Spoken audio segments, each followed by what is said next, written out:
on. Hey, True Believers, Englentine here. Monday night is open mic night, and we've got a few things to talk about. One of the things is I saw on Twitter Kelly Thompson talking about how, of course, we're all phobes and ists, and this time it's over the Mary Sue. Who brought this thing up again? I have no idea. It just popped up in my feed, and I figured, okay, we'll talk about it. I even invited, what's her name again? Kelly Thompson. I invited her and anybody in her freaking thread that feels the same way. Come on in, talk to us about it, and let's see what you think. Let's talk about what's the difference between a Mary Sue and a regular character, or the hero's journey, which I didn't get it, but they're talking about they don't like the hero's journey, which is very simple. It puts the viewer into, usually puts the viewer into the role of the main character, Luke Skywalker, of course. They tend to be more blank page than the people who surround them, because they're supposed to represent you, and you're supposed to put yourself into them to go on. Now, the hero's journey itself is, of course, they start one way and they go through tribes and tribulations, and they come out the other way, the hero. And when it comes to Mary Sue's, much like Rey in the sequel trilogy, they don't have that journey. They're already there. It's like, okay, here's the new character. She's a noob, but yet doesn't have to go through the tribes and tribulations to get to the hero. And that is a loose definition of Mary Sue. But of course, when you bring that up, you're put down, you're called ists and phobes and so forth and so on. I don't agree with it. I just thought, okay, let's talk about it if you want. It's one of the things we're going to talk about tonight. But before we really get into that, we just got news that Kirstie Alley died. I don't know, that kind of hit me. I don't know about you two, but it actually did. And it could have, I know you guys are younger than I am. Kirstie Alley was in Cheers, and she was in Star Trek, of course. But I think in the Look Who's Talking movies, I think she was more of a celebrity and a star, a bigger star, definitely in the 80s when I was a teenager. And she's got her geek cred by playing Lieutenant Saavik in the Star Wars movies. Of course, Cheers being one of the biggest TV shows ever helped. But what got me is I actually, and this could just be my age, I was like, wow, she's way too freaking young. She was 71 years old. Everybody's getting older, you know. All these actors we made famous in the 80s are in their mid-late 60s and early 70s now. So, you know, 'tis the season. Go out and, you know, if somebody from the 80s did well for you, you know, send a, hey, thanks for the memories, man, because there ain't too many shopping days before Christmas when it comes to a lot of these celebrities, it seems.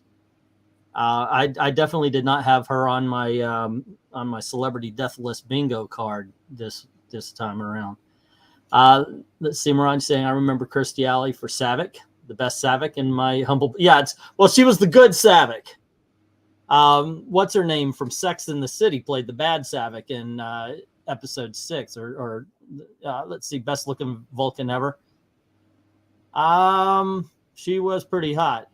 The only thing I'm thinking of is, wasn't there a Vulcan in the Star Trek with Scott Bakula? I think she could have given her a run for her money, but you may be right. So either one of you two guys have anything to say about Kirstie Alley? Apparently she died of her breast cancer came back. She's been having to deal with that. That's what really got her in the end. I know she was famous for the Jenny Craig thing. She brought that, and she got her weight down. Yeah. That's where you know her from. no, that's what a lot of people know her from. Is the Jenny Craig commercials. I'm pretty sure. sure. Yeah, she was also in a few different movies. Trying to think, was she in the Money Pit? No, that was the other girl from Cheers. That was Shelley Long. Yeah. But she was in another movie similar to something like that, I thought. She had a few different movies. I've looked at her IMDb. It's been a while since I watched anything with her in it. Yeah, she did a movie. She did a movie where I think it was called Madhouse or something like that, where she's going to meet family or something like that. She ends up sleeping with her husband's brother, which is Sam Elliott. Look Who's Talking. That's what I really know her from. Yeah, Look Who's Talking was huge. Yes. Huge. Ppee, yeah, she was hot too, says Jay. What's up, Ryan? How you doing? Yep. Sake Hump is asking, is this Comicsgate? Not for years, dude. Yeah, that not for a long time. No, like I said, everyone's opinions is welcome on what comic books they like. We're not gonna dogpile anybody because maybe they like the new X-Men book or they hate it, you know. Yeah. And Jim Sorenson's bringing up Cheers, and I watched just a couple of years ago. I watched Cheers all the way through. That holds up. That is some fun and funny stuff. It really is.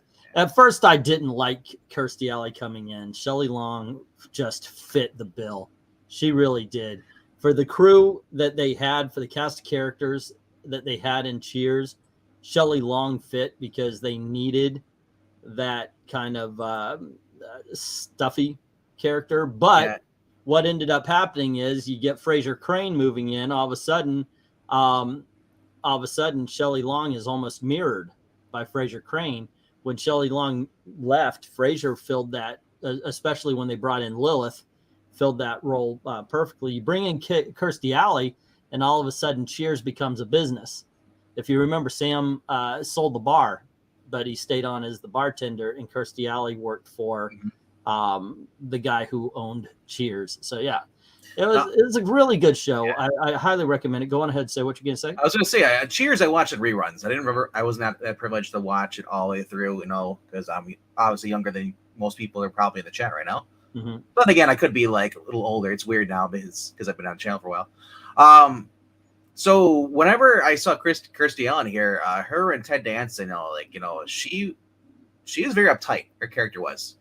And she eventually loosened. Like she basically was. She started out as the Grinch, and then you see her slowly like she softens up around the rest of the group in there. I don't know if that was intentional on purpose or is just that the way her acting came off.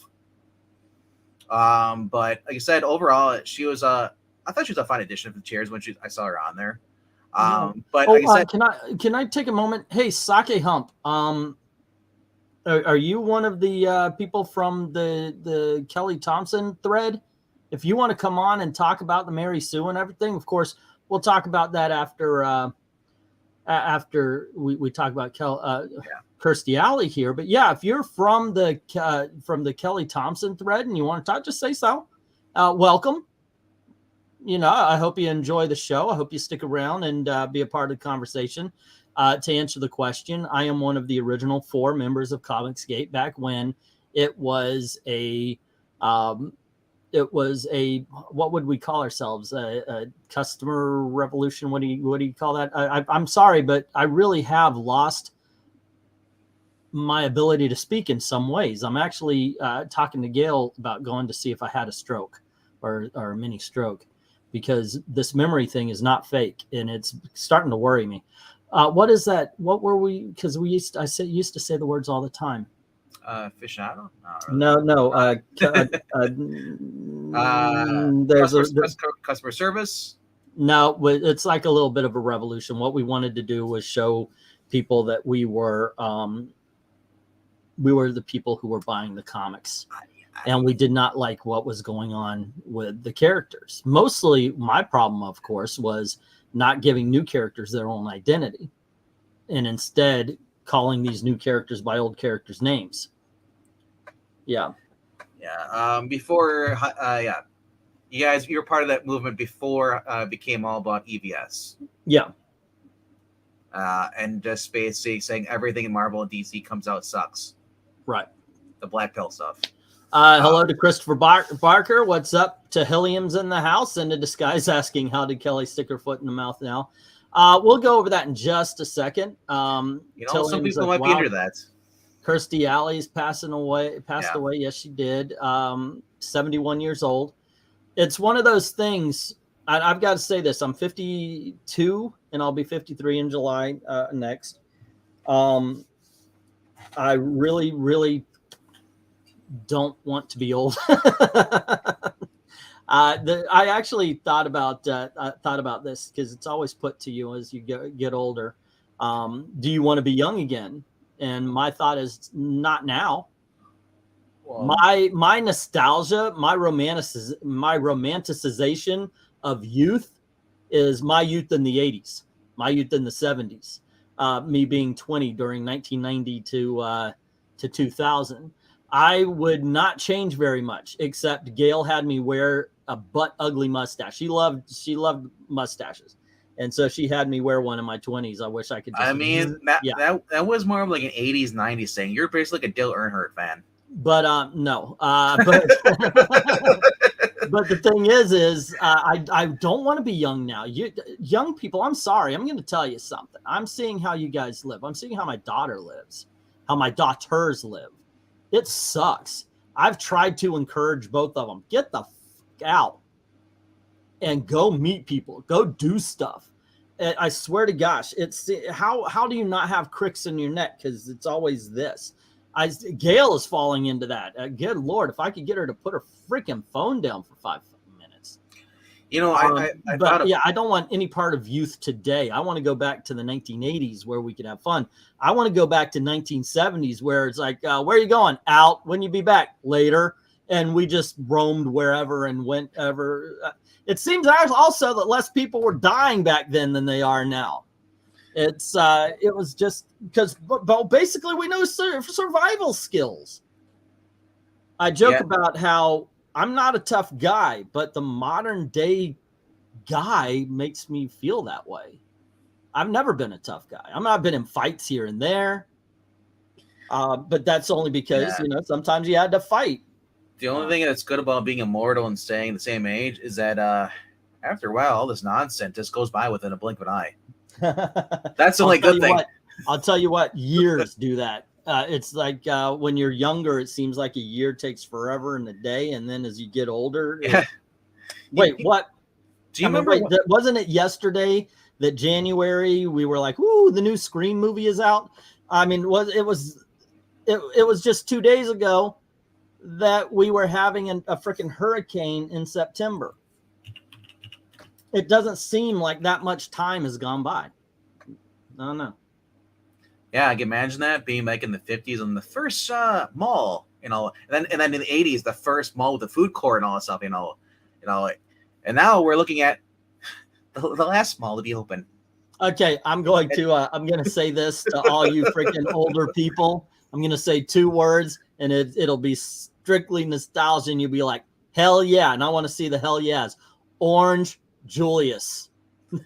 Where the hell is Orange Julius? I thought my location is closed down, but they're all gone. Oh my gosh, they were in every freaking mall. Orange Julius was just a goddamn greatest drink ever. Orange Julius. But here's the thing.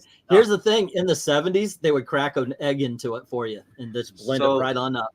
So Orange Julius, and whatever mall I went to, I missed them because they had the DQ in the same spot, DQ Orange Julius. So you get a Blizzard, or you can also get a fruit smoothie if you want to. Yeah. And then Annie's or people have went out Wetzel's, pretzel place. Now you get a pretzel and Orange Julius. Yeah, Maranya. Dude, now it's just like I dread going to the mall because they got rid of all the guy stuff. It's pretty much all clothing shops. Because who shops at the mall? Women. I've actually. But it's by design though, because if I had Radio Shack in there, I'd be going in there still. I've seen a couple of malls become entertainment centers. I think that's the most brilliant thing. Like there's a laser tag. There we've got one that's got laser tag. We got carousels, stuff like that. Things people can go and do things at. So it's like an indoor just entertainment plaza. The Cinnabon by me is gone, but if I go to the one where it's basically all rundown crime area in the northern part of Milwaukee, yeah, I don't. All the older people are coming out. Jay saying hell yes, and Maranya saying hell yeah to the Orange Julius, and also one pretzel place. My granny managed and by the way, she's a granny, not a grandmother, not a grandma, granny. You picture granny, you probably picture Beverly Hillbillies. my granny would kick that woman's ass. You know, I love the fact that I grew up with a good old-fashioned country granny. She was awesome. She was strong as hell. She stood like 4 foot -12, and she feared no one, but she didn't have to. She didn't have to. One thing, she can cook anything. Give her 2 eggs and a piece of toast, and she will cook you a Thanksgiving dinner. It's one of those kind of grannies. But also, I remember one day she was out at a shop. We were out at a shop, and some guys just started giving her shit. And the next thing you know, there are 3 of the biggest country boys. They grew them big, and they just go, "Miss Pearl." Everybody called her that. "Miss Pearl, are these gentlemen giving you trouble?" These guys, all the giant Tom Wellings. No. Well, not so much Tom Welling is. How to describe this? I think it's a brawny guy. Okay, think of tall. not as tall, but think of Andre the Giant. You know how he's a little bit heavy. Yeah, but he was big. Yeah, think about that. There was one guy. One guy is a distant cousin.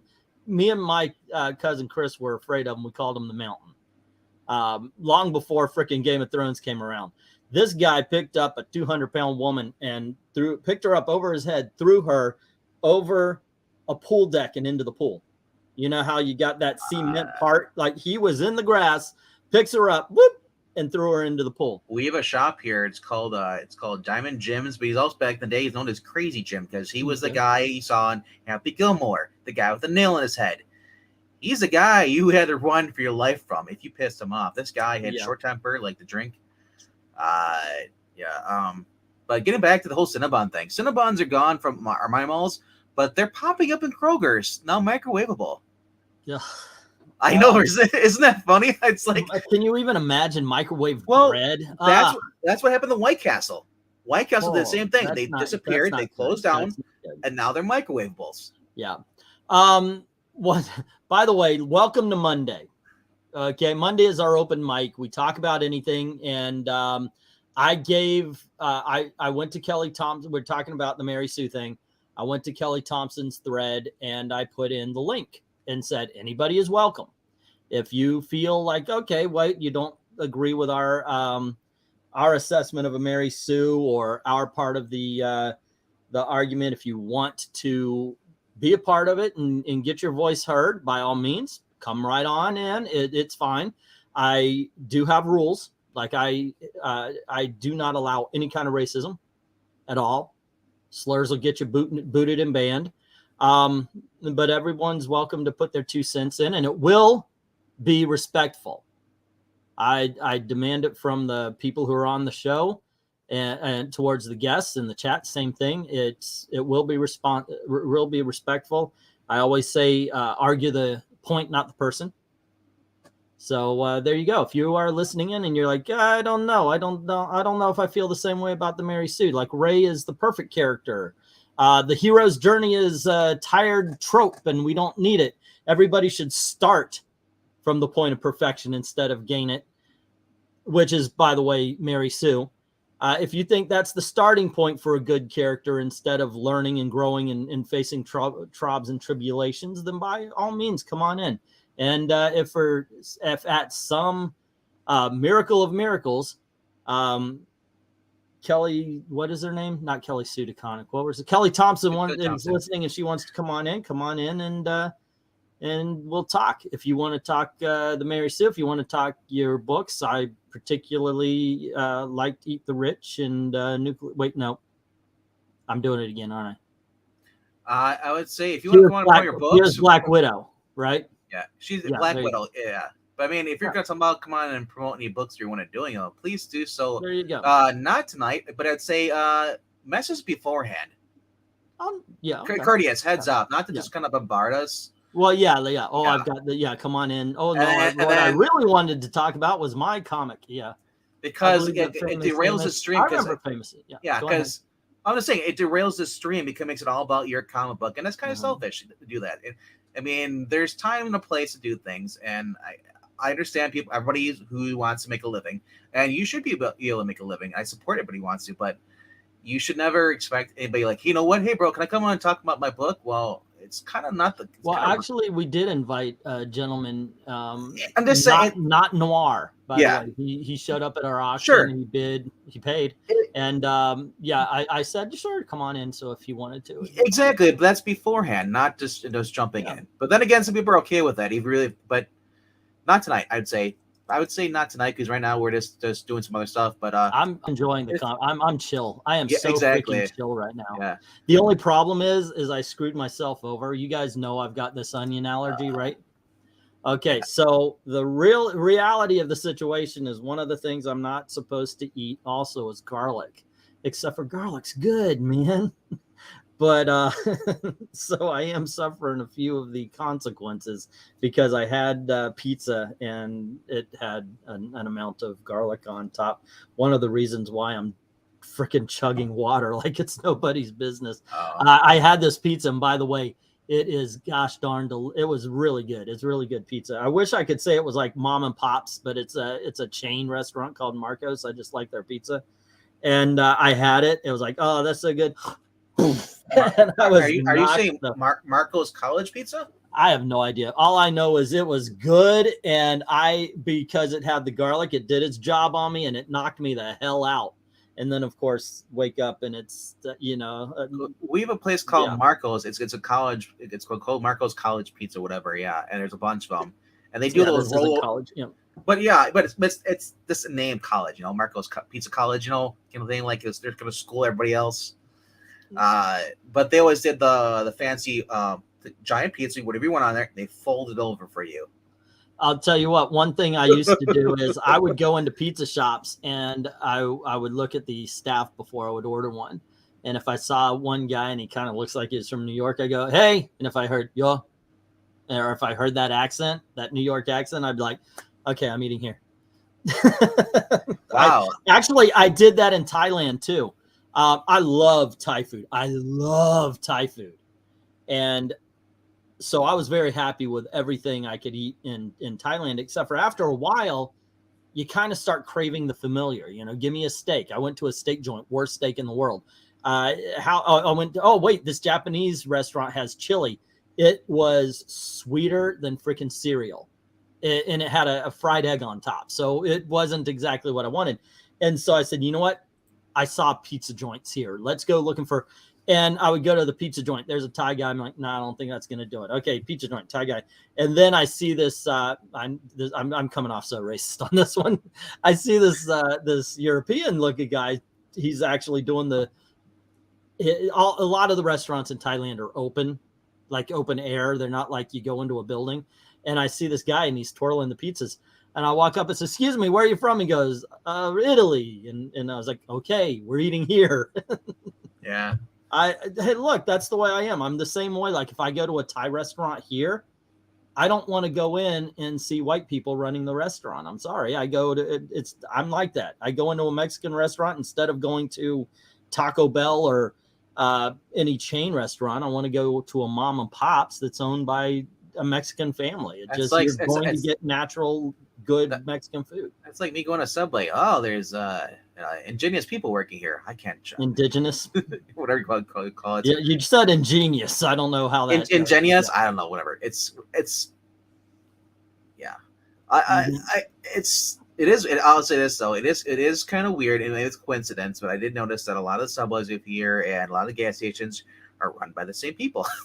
And maybe because they're smart and they figured, you know what, we can make money if we just buy all these and work all these, keeping the family, franchise, Someone get Gail to confirm I'm a vampire. She needs a rosary and holy wafers. Also, who wants to find love on that new dating site? I heard it's new and I heard it's works pretty good. A dating site? Yeah. You look at your chats. That's not, okay. Yeah, I barely even see those anymore. I'm pretty sure they're already blocked. It's already is. Yeah, Maranya's pretty good on that. I don't know. It's to me doesn't matter what nationality you are. If you look like you're scuzzy, you look like your beard's longer than and you don't wear a beard net, and you're cooking my pizza or that stuff.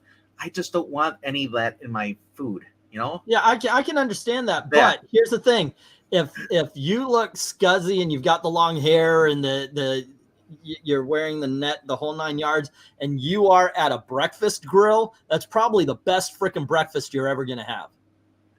I swear to gosh, there you can almost tell by the look of people if that style of food is going to be. I just think of this. I think of it this way. I don't want to see what any of the cooks look like because I'm one of those person that likes to do your own food because at least I know my hands are washed.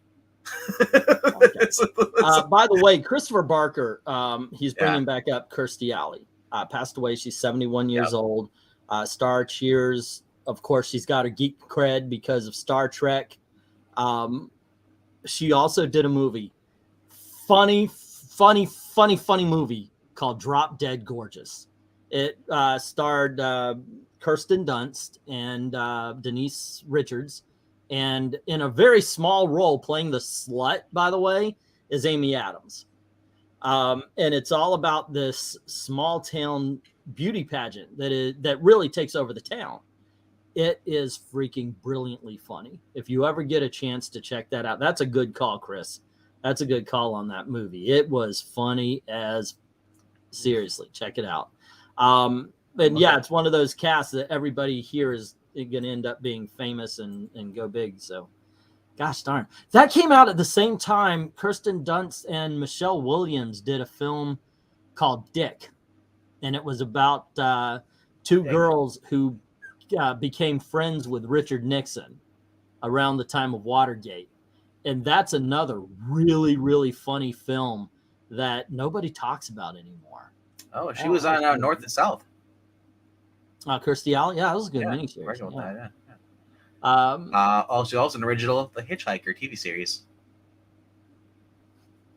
And Summer School is another one I know from that too as well. Oh, that's right. Summer School. That is Mark Harmon. That is, oh my goodness. She was in some good movies, wasn't she? You know what, Jim? I'm a Tim Allen fan.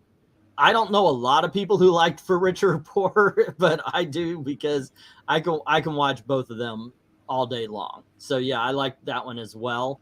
But yeah, that was good. I liked Summer School. Summer School is a movie that I probably watch once every 2 years.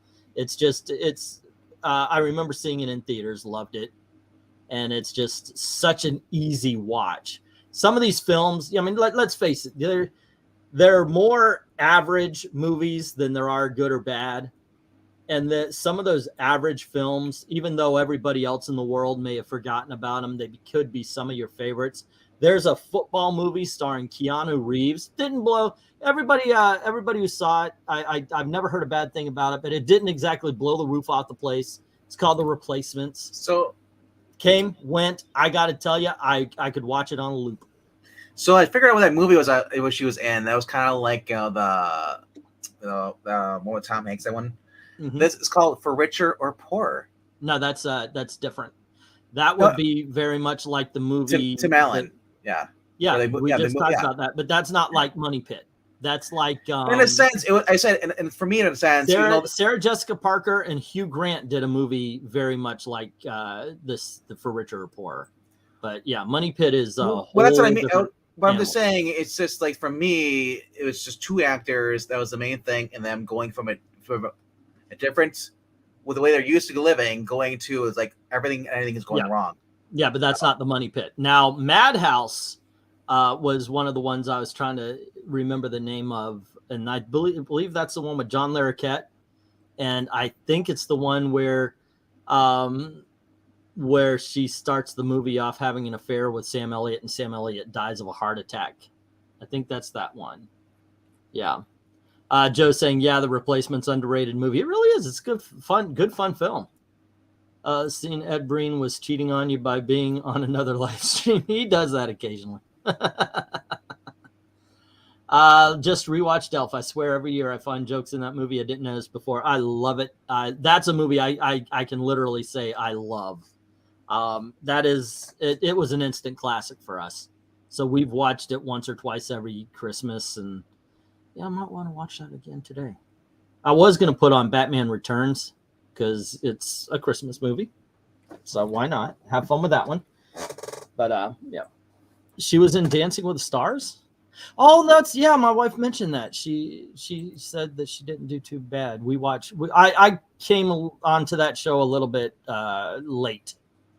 Like I've only been watching it for 3 or 4 years with my wife, and what is it? She said, "No, you got to watch this guy. He's really good." And I love watching good dancers. You know, like somebody who really knows how to dance. And there was this guy, Huff, and he did this waltz, blew me away. And after that, I was like looking, Derek Huff, and I was looking for all of the stuff I could. This guy can dance. Damn, he can dance.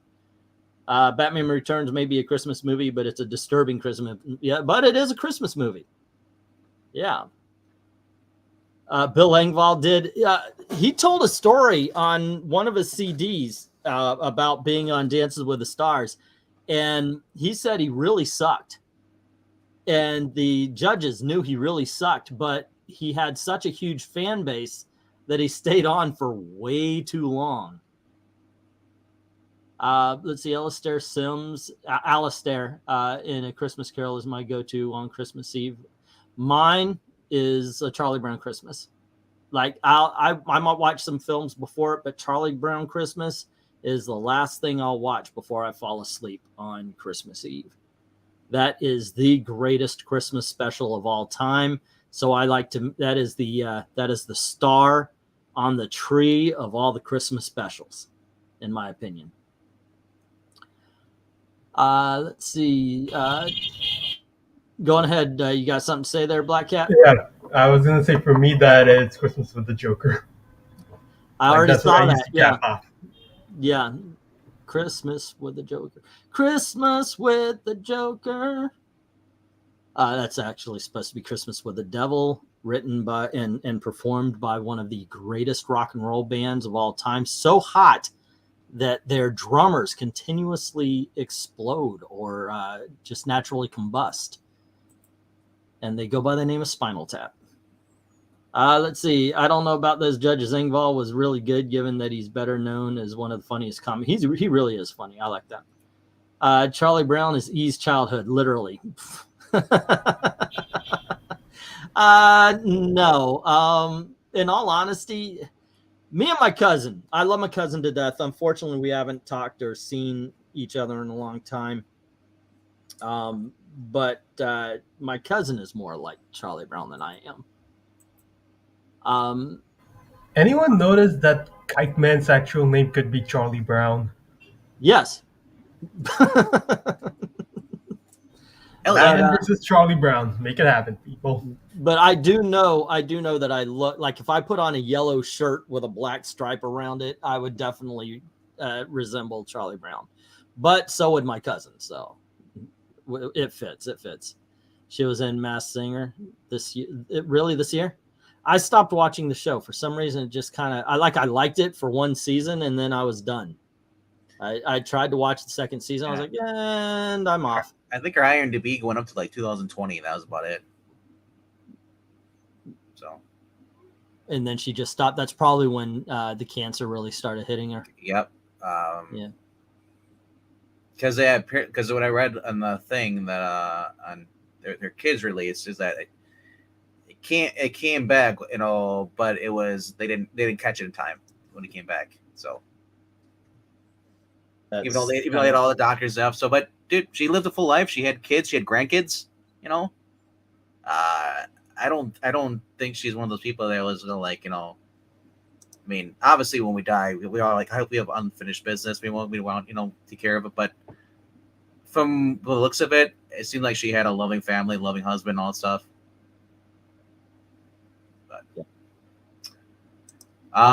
So anyway, I was looking on comics stuff, and I found that IGN released their awards eggs. Remember we do the Spirit stuff?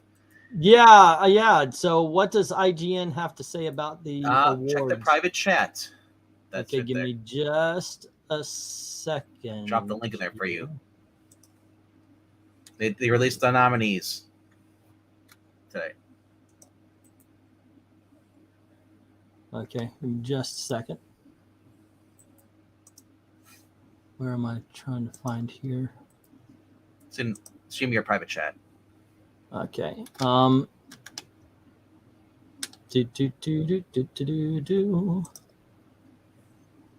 was brought to attention because of Jeremy Adams was posting about it.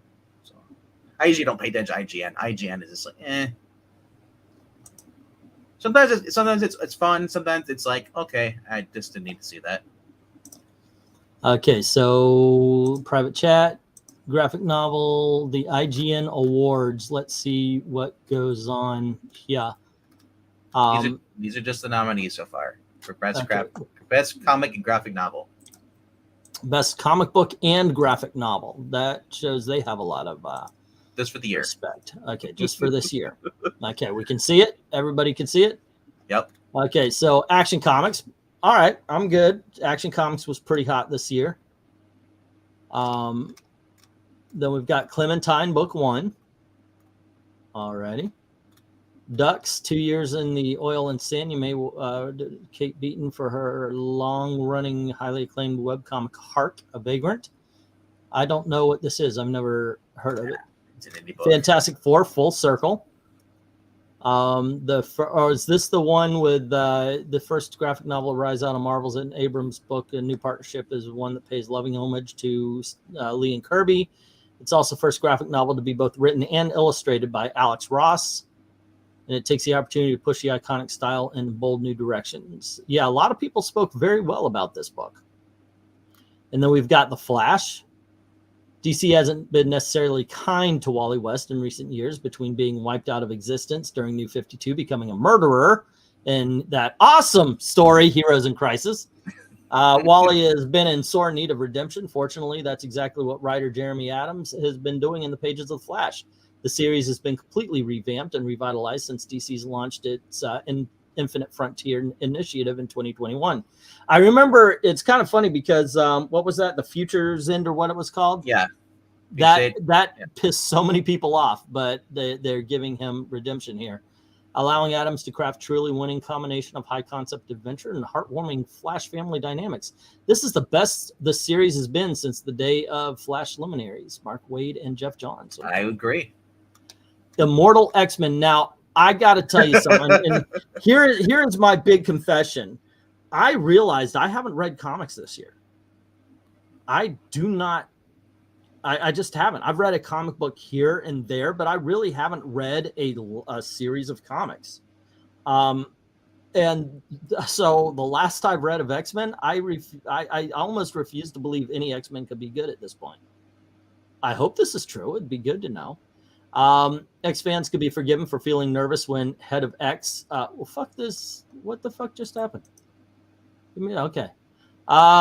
Made his unexpected exit after 20. Fortunately, this year has proven the franchise is still in very capable hands. In particular, Kieran Gillen's Immortal X-Men is the best X book to come along since House of X. You're not. No, I'm sorry. No, House of X and Powers of X. Hoxpox sucked. I read Hoxpox. It sucked.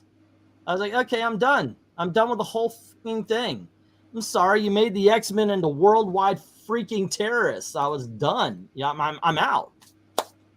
So, yeah, do you know what? I could write a freaking X-Men comic and use stick figures. And you know what? It's going to be better than freaking Hoxpox and most of what I saw.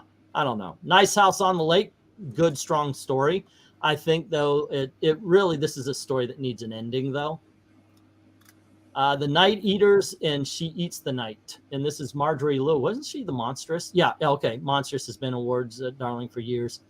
So it comes as no surprise that their next collaboration is an instant hit. The Night Eaters. She Eats the Night is the first in a trilogy of graphic novels.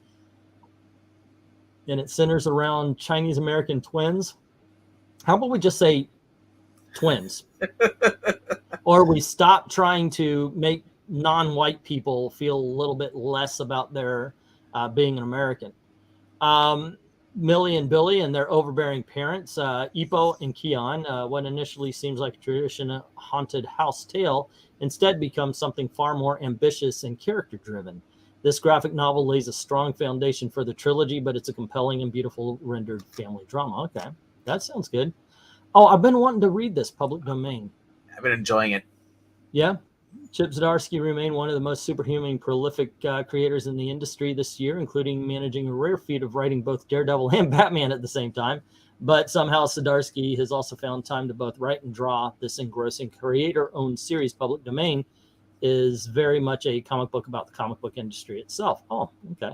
Hey, Charlie Kaufman, welcome to comics. And then A Righteous Thirst for Vengeance. Yeah, there are a couple of books I wish I did read. I need to read this one. Yeah. And then this question here, can you answer that?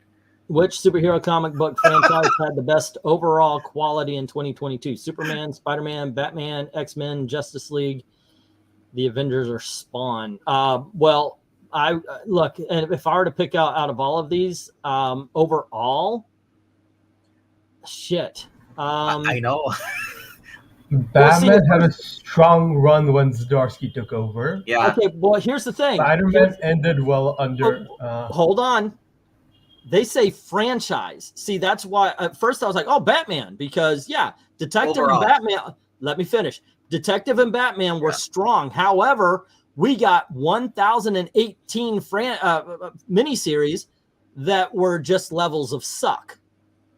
There might have been one or two good, but I'm sorry, as much as Batman and Detective stood out as good, Batman Fortress was literally one of the worst comic books I've read in 47 years of reading comic books. Was there pointing out? I am not kidding. And that, my friends, is one big ass wall to hit when you're talking about entire franchises. So I want to point out, they're pointing out that Spawn is the safest choice. Spawn is the safest choice on this one. Yeah, because it really is only 2 or 3 books. And they range from not bad to it was good. So I want to ask a question. Before we click see results, let's see who everybody voted for. Does anybody have an idea, a guess? Oh, I'm going to say it's Superman. These idiots picked the X-Men. The X-Men? Yeah. I'm picking Spawn. And because a lot of people are fed up with the current state of Spider-Man, so it's not Spider-Man. Well, let's only answer in the chat before you hit the answer. Okay, part. sure. You guys any guesses? Let us know right now, because like I said, X-Men is, even though as much I hated it, it's one of the best selling, I guess, or the only selling ones. You know, Batman still sells, but not as enough as it used to. You know, everything's taking a hit. The main Batman has been #1 for 3 consecutive months, but everything else is not up there. But also, Marvel has the top 10. Batman has #1. I wouldn't be surprised if people voted by what they personally like and not what they actually think is the best. That's the other thing too. So, we got Superman from Jay. I love also P. Heck, fine. I've been reading Bronze Age, living the dream. That's you. It's you and Breen. All right. I guess we're saying Spawn and Superman. So, all righty. Let's see who they have chosen. The X-Men. Fudge. I told you. Yeah. As much as we say we don't like it, we read it stuff. People are just enamored with that book. I don't know what it is. I knew this because a while back I was doing comic books sold to readers and all that. What a clunky ass title. I suck at titles. Mm-hmm. But basically it would talk about what books, not what books the comic book shop was ordering, but what people were buying. And consistently it was titles that this group and the surrounding community would be saying it sucked. The only ones that really bombed are the ones that, for some reason, the left will challenge like nobody's business, like Superboy's Son of Kal-El. For some reason, they were challenging, and never. I can't say never, but it hardly ever showed up in the top 10 or top 20. It's just it wasn't a good book. It barely showed up in the top 50. Yeah. Only a couple times for, I think, issue #1 and the one where you had the kiss. And if you ever saw that, my gosh, what a gimmick book that was. And the one with the Dreamer. Like that one was completely focused on gimmicks. Yeah, well, and that's the problem. That was the big problem with the story, or the comic book. It didn't have a story. It just had gimmicks to go on and on, and it did not help, in my opinion, that they were a domestic terror group. I'm sorry, Superboy and the boyfriend, they joined a domestic terror group, but the domestic terror group was okay because they were doing things that the left likes, so they aren't recognized as a domestic terror group. But yeah, in fact, you are. Let's see. I'm surprised Wonder Woman isn't on their poll. How misogynist of them. I think it's misogynist of you wanting Wonder Woman on the poll. Just saying.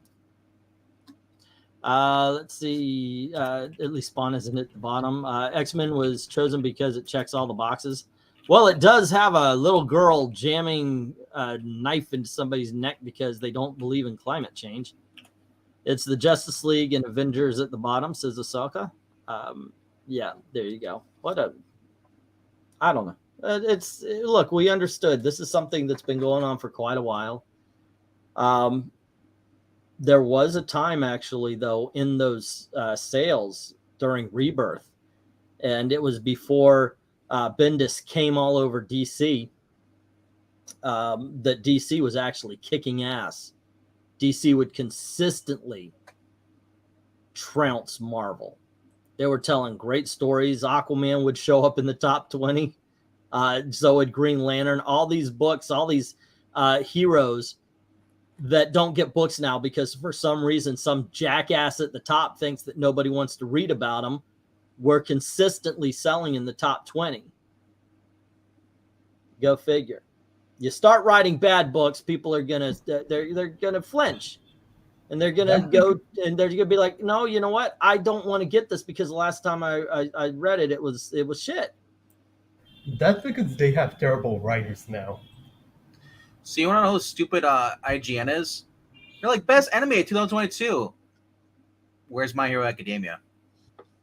There's no anime My Hero Academia. Well, you know what? On the list. And they're not doing... Now, see, I would say if they're doing the new anime, but they're not because they have Attack on Titans on there. I think a season of Attack on Titans came out this year. I'm not sure. Yeah. Well, like, so is Bleach in there? Just look it up because he stopped sharing. Their non-animes were Cyberpunk Edge Runners, Ranking of Kings Season 1, Part 2, Attack on Titan, the final season, Part 2, Spy X Family, Mob Psycho 100, Season 3, and that's it. They don't have anything else. I was like...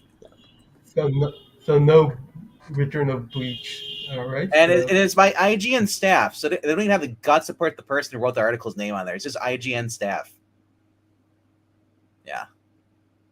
Maybe it's everybody voted, and because I understand. I wouldn't mind doing that kind of... I like doing that kind of thing with the Gabbies and the Spirit Awards.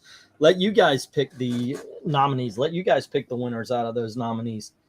I would say do a tier list, and whoever's here gets a vote. You don't get the vote, oh well. I would have 0 to no, but you know, I think what did I read this year?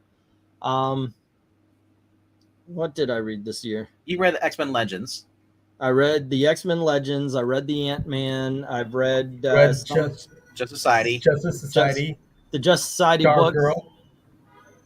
Yeah. Golden Age. What did I read in the beginning? See, I know I just like skipped. I was always going to get to this. I was always going to get to it, and you read the One Bad Days. Did you read Batman? Oh, that's right. I've been reading the One Bad Days and everything, and that's so far 3 bad books. I like the Mr. Freeze book. Josh Williams has got one coming out too for that one. I think it's the next month or so. But I think his one is in 2023. Yeah, next year I think I probably wouldn't be. Yeah, it's just something. Oh, wait, was Berserker this year? No, Berserker was last year. But it's still out this year though. It's still an ongoing series. Did you read Junkyard Joe? No. Junkyard Joe was a new one. Deceased. Not Deceased, but what's the other one? Vampires. DC versus Vampires. That came out. Yeah, this year. I read the first issue and then I never read another one. I bought them. but I never read them. And that's been a part of the problem. I just bought comics and I never found time to read them. And the problem I found is that whenever Matthew Rosenberg's involved in anything DC, it just sucks. I read some issues of I did read some issues of Batman Fortress because I was about to okay, yes. There were some bad comics I made videos for that you guys never saw the reviews for, because I have become punch drunk about making videos. I make videos, you don't watch them. So why make videos if nobody's going to watch them? You know, that's just the way it's happened. But I've done videos for Batgirls, by the way. I almost have every freaking issue. I've done a video for that one. I did Batman Fortress and what's that? The Justice League Generation thing. Yeah. But yeah, that's something. I'm just so tired of putting up a video and it only gets 40 or 50 views. Yeah, I understand that the Gabbies would be Young Justice Multiverse. You know, yeah, I know, right? That was it. That was it. Young Justice. Yeah. Yeah, with Megan Fitzmartin. There's so many. Even the new Robin book came out. The Gabbies would be so easy to do.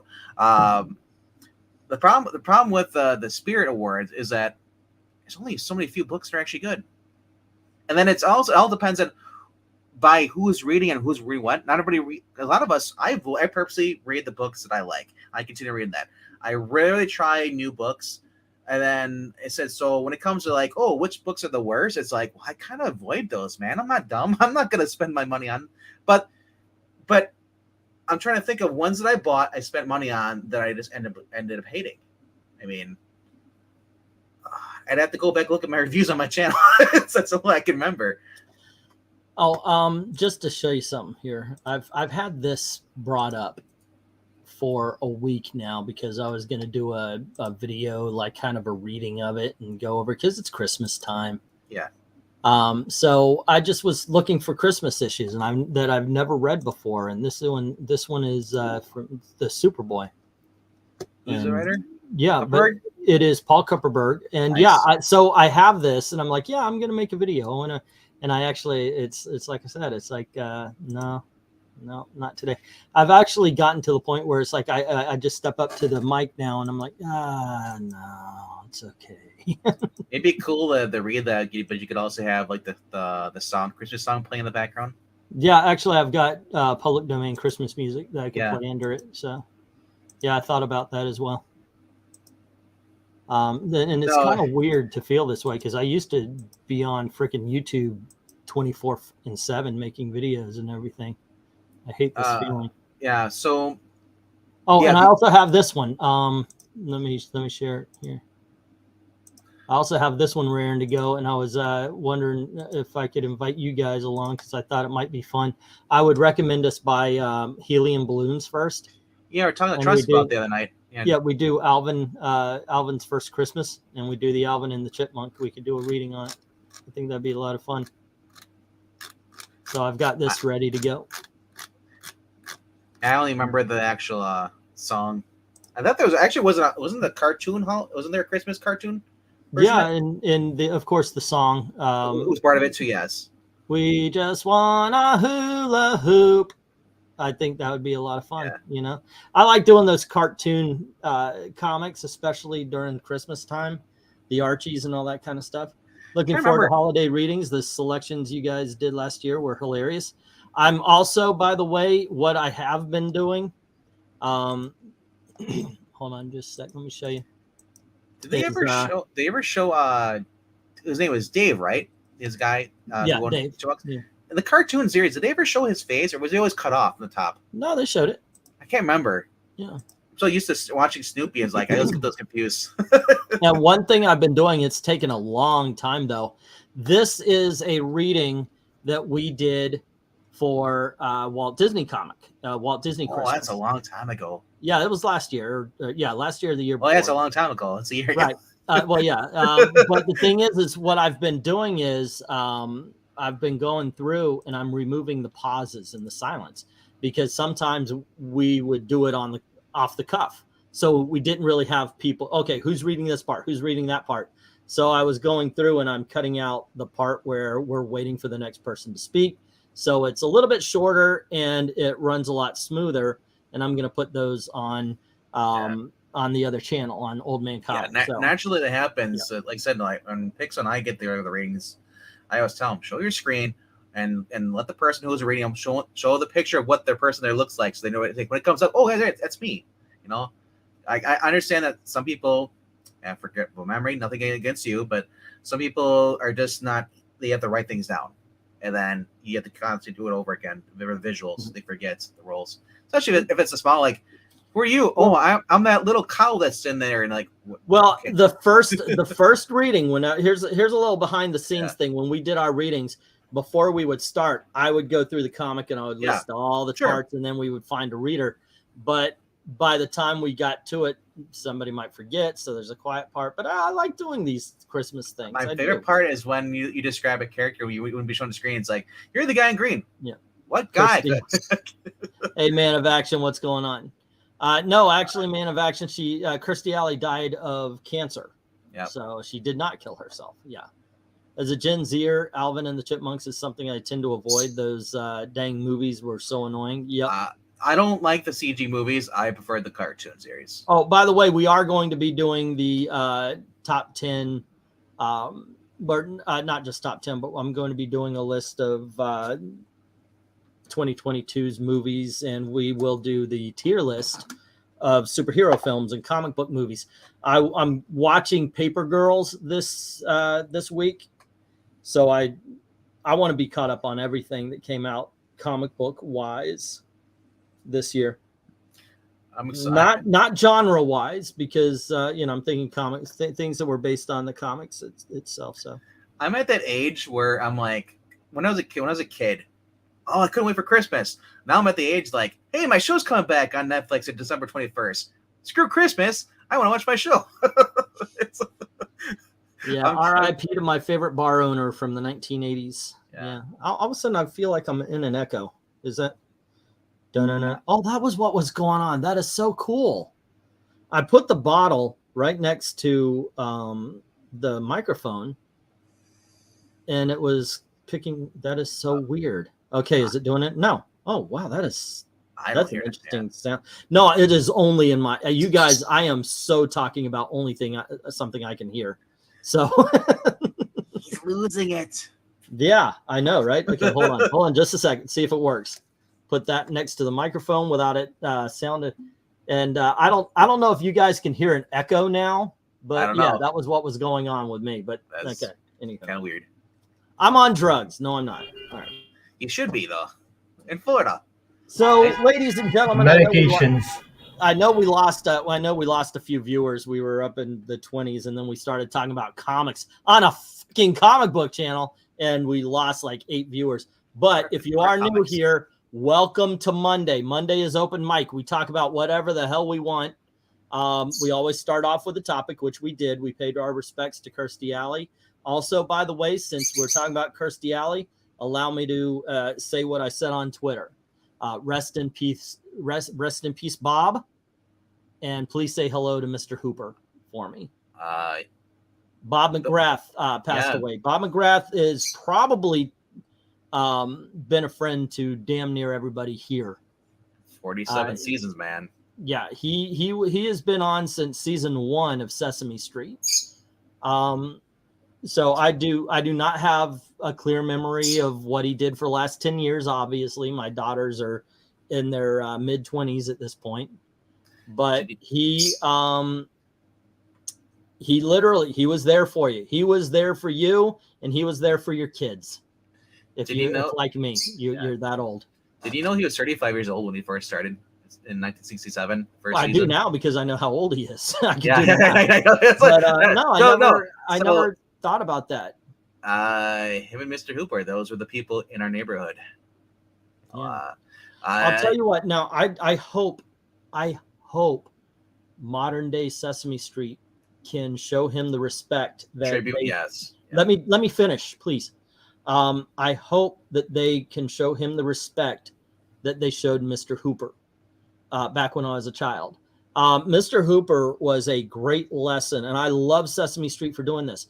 Mr. Hooper was a great lesson about people moving on, about people dying. They did not recast Mr. Hooper. They had frank conversations on the show, and they trusted kids would learn and get over it, or, you know, I don't mean like get over it in a crass way, but that they would understand that Mr. Hooper was gone. He was not coming back, and it wasn't because of contract disputes, you know.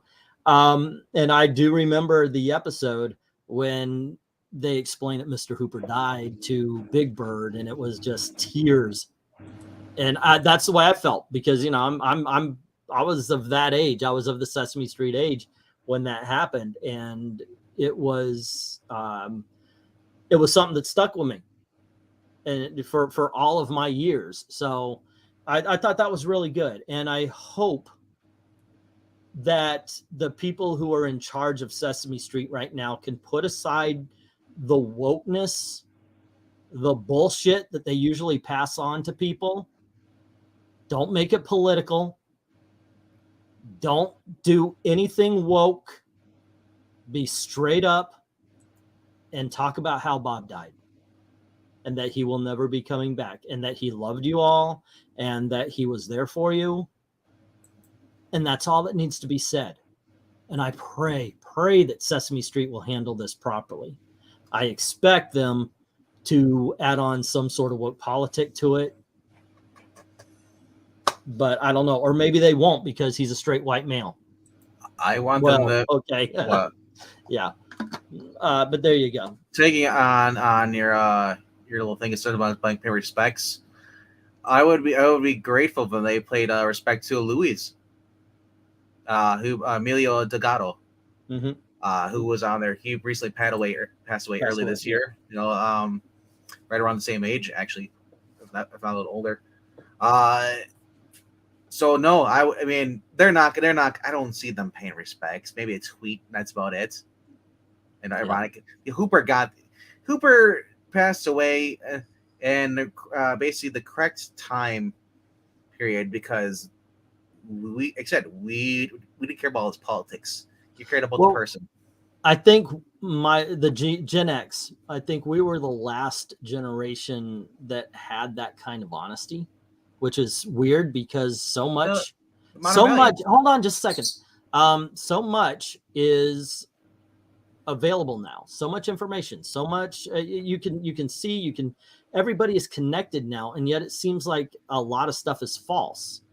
We had a lot of stuff hidden from us because we just didn't have access to the information, and yet I feel that was a more honest age than it is now. It's something. Okay, go on ahead. I said modern family values have been gone for the past 20 years. If anything, they've been downplayed through indoctrination in schools. Nuclear family has been a target of all this stuff. Look at I said we were bringing up stuff of the guy. You reacted to the guy talking about commercials. It's to the point where but the guy mentioned, you know, it was kind of interesting to see there's more and more interracial couples on TV commercials, versus where you see a normal, remember, used to be just regular white couple or regular black couple. Now they're mixed. I don't know if that's because they're being forced to politically do that, or it is a natural thing. You know, it's always been that way. We're a melting pot. There's been Germans, you know, all stuff. So it's just like, but for the longest time, and a lot of people will probably back me up on this, on TV, it was always white couples. And sure, there was probably a hint of racism and probably in that back in the day. Maybe because majority of Americans are white, or at least back then they were, I would say, and looking, I guess, or that was the demographic. But it's interesting to see how media has changed how we think, what we do, and how easy media can be used for the wrong reasons. You know, it's well, before social media, dude, we had there was strife. There was, you know, dishonest people, but they didn't have a platform. They couldn't reach thousands of people. And like I said, I'm grateful that Elon Musk has opened it up where you can actually interact with people without worrying about people retaliating against you. Well, we're not going to open that can of worms while we're talking about Bob. Well, I'm just gonna say. Let me go into the comments. Miss So saying he was 90. I remember him on the Sesame Street. He was such a sweet guy, man of action. Bob was Sesame Street. He raised most of us, much like Mr. Rogers. He brings Mr. Rogers up as well. And I think, yeah, they're by all accounts, two of the better guys who have ever walked the earth. He deserves something like Mr. Hooper, says Ahsoka. And Big Bird was the kid's point of view, says Maranya, when the questions he asked. So they used him as the child, of course, for what we would not quite understand. And it was a good moment with Mr. Hooper. Mr. Hooper, by the way, for Rhaegar, who is wondering, was a grocery store owner on Sesame Street. Really nice guy, always nice to the kids and everything. Represented, of course, older people. And he died. He died, and we got this awesome episode of Sesame Street that just dealt with it. And I got to say, it is good when they do that. Mr. Rogers was the same way, by the way. Mr. Rogers didn't talk down to kids. Even when he had this handicap kid on, he never brought it up. He talked to the kid. He talked to him about his likes, his dislikes, what he wanted to do. He had the Civil Rights Act had passed, and there was a character. I believe he was a beat cop, and he was supposed to be walking his beat, and Mr. Rogers was soaking his feet in the water. And he says, "Oh, it feels nice. Come on over." And there you have, and they made it a point. I mean, you could say it was really cheesy, but they made it a point to have, they showed both, the black and white feet in the water and so forth and so on. Because even though the Civil Rights Act had passed, you did have people who were just not happy with that on both sides of the fence. But, do you remember mostly on one, it was something back in the day that they were so honest to children. Over time, I started noticing, and by the way, I noticed all of a sudden we couldn't have certain things in a PG movie. It has to be PG-13 now. Stuff that would have been in a PG is now G. They stopped trusting kids to handle things, and I think the world's gotten worse for it. Kids can take it, but that's just me. What were you going to say, Venkman? I was going to ask if the Fraggle Rock actor Gerard Parks ever got a send off at all, because he was Doc on Fraggle Rock. He was another, like Hooper, Mr. Hooper. Doc was another guy that a lot of kids knew growing up. Yeah, I don't know if he did or not. I mean, it was kind of funny to see him in Boondock Saints. He was the bar owner. Yeah, that was swearing all the time, but it was like, yeah, I remember he was a big person, part of like a lot of children's stuff. Fraggle Rock was a lot of fun. I remember. Yeah.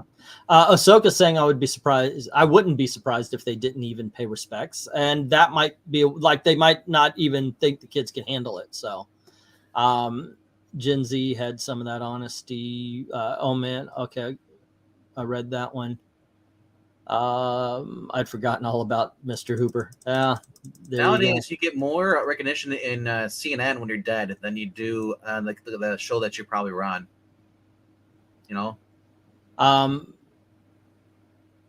Honestly, one thing people get wrong, says MK, is lumping in millennial with Gen Z. As a millennial, I can confirm we do not agree with everything Gen Z does, but sometimes older gets lumped. Yeah, it's because part of you guys are just not smart. Gen Z knows all. I see the people who cast for commercial ad shows have been clipboard with a form. Okay, by the way, what RDV was talking about is somebody asked why are we seeing so many interracial couples on commercials these days? Yeah, and it's true. There's always an interracial couple instead of, as Venkman said, all black, all white, all Chinese, all Asian. Wow, that was fucking racist. Yeah, like all Asians are Chinese. Holy crap, that was bad. All Asian men are Timothy Lim. Okay, yeah, I know. Right, all Asian men are Timothy Lim. But anyway, instead we're seeing these interracial couples, and I said my tweet was, I don't think it's a bad thing that we're seeing interracial couples. I really don't. Show more. I don't care. It doesn't bother me. But if you show me, and I have seen this, black mom, white dad, Asian kid, I don't give a fuck about the grocery system that you've got to push on. I want to know the backstory, because there is a period of time in this family's life where dad and mom were arguing a lot, because I just want to see. I want to see the backstory. It might have been an adoption. Who knows? But how did we get black mom, white dad, Asian kid? Adoption. Because I guess so, right? That's the way I got to think of, because either that they don't want kids, or she had an affair with an Asian guy. You know? See, there's a backstory there. I want to know that. I don't want to know about. Or he's the stepfather. If you're gonna have a kid that's a different race than the dad, there is a story there, and I don't give a freaking hell about your mint juleps or your Uber Eats. I want to know the backstory of that interracial family. You just created a story I need to know the end of. Now go on ahead, RDB. I want to say, why don't they do the white husband and white wife with the black child? Where's that? It happens, and some guys are okay with it. Right. And then you have the black kid come in and call the father dad, but not the mom. And that's a new story. You see what I'm saying? There's sometimes, like, look, if you have an interracial couple and the kid looks like they could be a mix of the couple, fine. But these ones where it's like you just wanted to be the Benetton ad and you had to have one of every race and you're obviously pandering, I'm sorry, I'm not interested in your product. I'm interested in the story of the family. That's all I'm saying. That is all I'm saying. I'm just saying we should go back to the 90s SNL and just fall into the stereotypes on purpose. Just do it. Just go right into it, you know. Or Popeyes is run. That's the other thing too. Is like Popeyes is run by it's a chicken place run by black people. Yeah. Oh, by the way, like that itself is a stereotype. I just can't believe it's actually even like a big thing. It's like people are like, oh, like some people are upset about that. Like we shouldn't be doing that. Dominic is saying interracial couples have been around for decades and nobody took issue with it. However, why are people seeing this? Because Dominic, you don't know how oppressed you actually are as a person of color. Okay, you got to listen to the white Karens on Twitter. You don't know. You have never seen a Spanish person on TV. You've never seen a Spanish person in the movies. You just never have. And the fact that you think you have is just a sign of your own self-oppression. Okay. Now, I'm sorry to get loud with you, dude. But if you don't recognize your own oppression, then how are we going to fix? And by we, I mean, of course, white people going to fix your oppression for you. I'm sorry.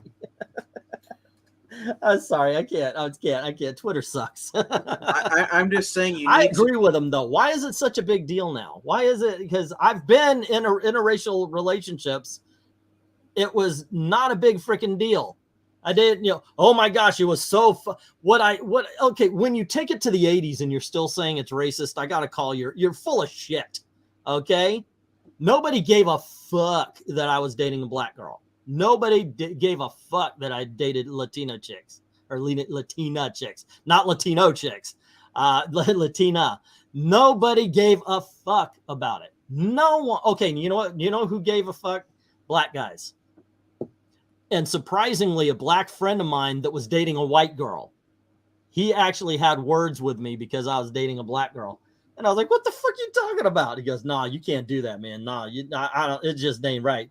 I said, you're dating a white girl. He goes, yeah, that's different. So you went back to him, you said, well, it's my white privilege. Shut up. Yeah, anyway. That wasn't a term made up until 16, 17. Modern day, are we even listening to these people anymore? I mean, isn't the whole point of Elon Musk getting freaking Twitters? We could tell these people to just shut up. Do you want to see how fake our country is when it comes to media and stuff and selling stuff products? Watch any freaking medical commercial for a drug. Look at the families. Look how happy they are. It doesn't exist. Right. Grandma and Grandpa smiling, and it's like, and he's going to pick up the kid. He's like, no, that kid's more like, do I have to go back, Grandma? I want to play my video game. Man of action, Dominic, you know you're repressed. Shut it and save Pete. Get saved by the white saviors. I can't believe that isn't. To me, it's always been obvious that they are freaking. They're talking down to you. Okay, the left has always been talking down to anyone who isn't white, and in all honesty, they don't like us either. It's so surprising to me. It used to be I would hear leftists say, especially black leftists, or what they would say, I just don't get a black Republican. I just don't understand. I got to tell you, I do not understand a black Democrat. I mean, I understand that they vote Democrat because the family did, but if every time it seems like they're not even with your values. So what's up? I don't know. There you go. That's me. I could probably get my channel shut down just for saying that, but I'm not. Just never fucking. Have you? I don't know. What am I gonna say? I mean, people gave an F in the 1830s, 1840s when my great-great-grandparents were dating and got married. Then they did. Nobody's going to be arguing with you. So, hey, look, yes, this country has had a hard time with race. Let's not candy coat that. But nowadays, and I've said it before, I'll say it again. It just isn't. If you can't let that stuff bother, if you're letting your race or your sexuality, your sex, if you're letting that stop you, that's on you, dude. You're listening to the wrong people. It amazes me when we did finally get someone from the left on here. We had two guys who counted as leftists and as politically leftist. And the black guy would listen more to the white guy telling him he couldn't do shit in America than those of us who were telling him he could. I've seen a video, actually. This girl is arguing with this white woman, and she's a black girl, and she's an immigrant. She's obviously an immigrant, not an illegal alien. She's an immigrant, and she came to this country, and she's been making something of herself. And she's yelling, I'm going to be in the Air Force, and I've set up this, and nobody's oppressed me. I've got the same skin color as you. Nobody's oppressed me. And the black people that were watching were listening to a white woman yell at her that she doesn't understand how oppressed she is, and that you can't accomplish in America. They were just, that blew my fucking mind. It just blew my top. I just want to say, and speaking on my friend down below it, you don't let him speak that much. You oppress him because he's black. I don't think that's true. Not I don't let him speak, but that part's true. It's Black Cat. Did I? Because I'm a cat. Yeah, well, there you go. Cats eat birds. You know, I'm a bird guy. So anyway, go on ahead. I don't think he has anything to say. Yeah, behind the avatar, I'm giving you the bird. Ah, okay. Well, that's good. at least somebody's getting the bird today. MK is saying Frito Bandito. Maranya, my folks showed me that other Italian mouse to Giorno, whatever his name is. I'm butchering his name. I remember the Frito Bandito. Yeah. So there's one thing I wanted to say. For all you nut jobs who think that if we get rid of all the guns, that all the guns would actually go away. No, the people who want to oppress you are going to keep the guns. So if you take away all our guns, that one person now has all the guns. You're oppressed. Are you just taking us around the political dial? Yes, I am. Okay, might as well. So. As we gain more viewers. Dominic is saying, I commend your effort in keeping a straight face. As a millennial born in the mid-late 90s, I never felt any kind of oppression. The neighborhood I grew up in was filled with people from all walks of life. That's my neighborhood. You know, I also, one thing I'd never gotten, as a matter of fact, it's kind of offensive, is when Northerners always portray the South as racist. I'm sorry, guys, but we are actually the melting pot. See, that's not true. I portray guys as, oh yeah, man, we're the Willie. Yep, gotta go get some gold. Yo, prospectors, that's what you guys are. That's in San Francisco. What the hell? That's not Hey, even. they all came from the south and moved over there. Ay, vey. There was Confederate gold. Had to come from somewhere. Topo Shijo from Ed Sullivan. I had a knockoff stuffed Topo growing up. The guys who are spewing such nonsense made me more liberal as I already am, even after becoming moderate as time passed. Oh, by the way, if you are on the left, let me know. I just want to know who are the conservatives here and who are the liberals. I doubt there's a lot of leftists here, and I do. But yeah, if you don't mind, obviously, you know, if you feel uncomfortable, don't do it. But I would like to know who here is more to the left, more to the right. I have a feeling that if you're listening to this show, even if you are left, you're more centrist left. But I'm very curious about that. The South got over its racism half a century ago. It's been a while, man. I mean, look, you're never gonna get rid of racists. People are always gonna have their prejudice, but racism has been dead for a long freaking time. And you can tell because we would ostracize anyone who held racist or spoke racist beliefs. And you want them to speak racist beliefs so you know where they are. One of this thing about trying to silence it, that's a wrong way to go, because these racists will gather in dark places and make their plans that way. You want them out in the open. You want them saying, and look, part of the thing about having a free society is you do take the bad with the good, but you have to take the bad with the good. Otherwise it's going to all be bad. You don't want, and you know, I'm not talking to my usual audience here, but you don't want a society where you are not free to say anything about anyone. All righty. I highly recommend John Stossel's channel. I like John Stossel as well. Yeah. Find myself learning more libertarian these days. Let's see, seriously, and he was a Republican. He was one of the first ones. I'm also a libertarian. Jay's a Republican here. I'm a conservative, says Joe. Classical. Oh, well, you're typing in there. Classical liberal from right-leaning libertarian.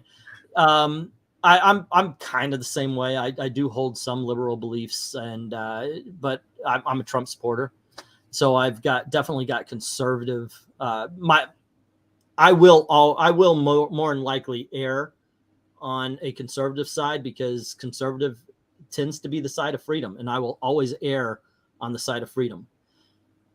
I'm more of the get off my damn lawn, you stupid people party. Bill Engvall had it right. Stupid people need to wear signs. Yeah. Centrist conservative, but leaning towards anarchists, says Maranya, the last time people had to wear signs, it didn't end very well. It wasn't really a sign. It was a sticker. Yeah. I had to say. I like some libertarian ideas, but not all of them, says Joe. I was a bleeding heart liberal all my life, but the liberals are making it hard for me these days, says Miss So. You and I, but yeah, and there's a difference between liberal and leftist. Unfortunately, liberals, you find a lot that they lean left when they would rather make a mistake towards the left than to the right. But you do come across some people like you who are like it's not, what is it? It's not that you're leaving the left. They're just kind of pushing you, or you're pushing you over to the right. Yeah, I would say I'm more like, let me go in my bunker and then let all the stupid people just take all the signs, the warning danger signs off everything, and just thin out the herd that way. Yeah, we need some people who believe it's okay to use the hairdryer in the shower. Why is that? That is a sign on the thing. Don't use the hairdryer in the shower. What's this button to go? Oh, nuclear war. At some point in time, somebody was in the shower and just decided to turn on the freaking hairdryer. Just get rid of the hot coffee labels, okay? Hey, you know what? That lady seriously got burned. I know, but I mean, like, I'm just thinking, like, let natural selection take its course. Damn straight. Darwin was right. Okay, so when I was a kid, there was this toy called the Water Wiggle, And this was a test of endurance because it was a whole bunch of hoses on top of a clown's head. You attach it to the main hose, and it shot water, and they whipped around and threw water everywhere. And of course, if you got hit with it, it was like, so it really was just that, like your parents would, like, okay, I'm mad at you, but I don't feel like spanking you. Let the toy do it. So, One of those things. But some kid decided that it would be cool to shove those hoses down his throat to drink water out of. And he drowned. Just saying, you want to thin the herd, you need to take the warnings off of toys. The thing about the diversity, the show is that they only do the kind in their LA, New York bubbles. Different places have different kinds of diversity, or even less. I live in Utah, the whitest state in the union. Well, one thing I don't like is they literally call everything flyover states, as if what people between New York and LA, what they do doesn't matter, of course, unless you live in Chicago. Yeah, that's the one thing I'm worried about. I'm close to Chicago with it like 2 hours. So if something goes up in there, it's like, crap, I gotta go further north. Canada. Yeah. I gotta go to. Yeah, I have always been over in Canada. I'm Canadian. In Canada. By the way, I said while I was doing a show for Disaster. It was Earthquake. It was becoming the Disaster, and I would talk to the audiences before they moved on to the ride. And since we were adjusting shows, it was basically I try to make people laugh, and then okay, we'll go and go on. And I decided for a whole day I would call it Canada and see if anybody really noticed or if anybody said anything. No one. There were a couple of chuckles though, but nobody knows, nobody cares. Canada, you're like our little brothers to the north that nobody really VENKMAN will get his moose elk jerky before he gets his crocodile jerky. Yeah. Oh, and going back to the Charlie Brown thing, I forgot. This is my cousin. We literally look like the same guy, but he's got a goatee or whatever. But that's my cousin. He looks far. Well, oh, there you go. That's him too. We look far more. He looks far more like Charlie Brown than I do. This little hottie right here, that's me. And that's Chef Jack. This is the 1970s. I was trying to find a picture. Yeah, there he is. There he is. That's the he looks more like Charlie Brown. Actually, kind of looks like oh my gosh. We need to put glasses on him and put a Disney hat on him. I know. We do kind of look alike. Actually, I think he looks like Joe from Hell's Kitchen, if y'all, or Master Chef, if you ever watch that show. But yeah, it kind of has an Uncle Fester thing going on. Now, England team, did the old lawn darts kill kids by impaling them? I'm sure they did. I'm sure some of them did. Warning: right? Throwing sharp objects in the air and standing beneath them might kill you. Yeah. Glenn's saying, I imagine flyover states look at the coasts and are happy to have their nickname. Yeah, pretty much, right? Except for I am on the coast. You know what I've learned from Hollywood is that, especially the movie Independence Day, I'll be safe. Not in the big, not in the big cities. If anything hits the water, I'm in Florida. We're under sea level. We're done. If the giant mice take over, Wisconsin's doomed. You know, though, I'm not, because they go towards the cheese, not the humans. And I hate cheese. To be fair, all bald white guys look alike. And not only that, though, even Black Cat, the mice will most likely be drunk of all the alcohol we have over here. We have, in our state, because we're a beer state, we have more chances for drunk drivers. I learned that a couple of weeks ago. I was like, yeah, it makes sense. Yeah, but aren't you better drunk drivers? Well, it's hard to tell, because we always got new drivers all the time. And the older drivers, they don't speak anymore because they're gone. They expired. Hence the drinking. But no. Speaking of old and expired, where's BREEN? He said he was going to be here. He was doing some work. Evil Black Hat? What you start showing up now finally, and you can tell Breen to get on his butt and get on here. Yeah, might as well. I hear he's moonlighting at somebody else's live stream. He said he was doing a comic book collection of some sorts. Yeah, pricing and stuff, organizing. Yep. Or ordering something. Yes, is what he was ordering. Yeah. But no, it's like everybody's like, yeah, we're the cheese state, but we're the beer state, the dairy state. I mean, we have. Someone explain where the black says Eric Breen. He's here in spirit. Ahsoka saying, I have family in almost every country besides North Korea and some of the Middle Eastern countries. Wow, you get around. Wait, did somebody in your family join the Navy? In the Navy. Yeah, port in every. Yeah, what is that? Yeah. Anyway. Yeah, how is that? How would that go? Like, yeah, my husband teases me about being a mouse because I love cheese so much. My family got around. Yeah, I told my daughters, by the way, travel. Just go when you're young, and this is my advice to you. If you're in your 20s, travel. Even if you're we just got married. Yeah, travel before you have kids. Travel. It is something. My family got around. Out of context, that sounds bad. They got around. Whoa, Ahsoka is everywhere. The Ahsoka seed is everywhere. How many brothers and sisters do you have? Over 40. Yeah. Let's see. My grandfather was in the Navy during World War II, and my relatives during the 1700s were huge into traveling around the world. Oh, okay. Now, if you want to take it back that far, we're the same way. My dad is a genealogist. Or at least he was before. I don't think he's still doing it. Well, that's Ricky Nelson, right? Traveling man. Yeah. But we're everywhere as well. We're not in the Orient, so I don't think we've got there.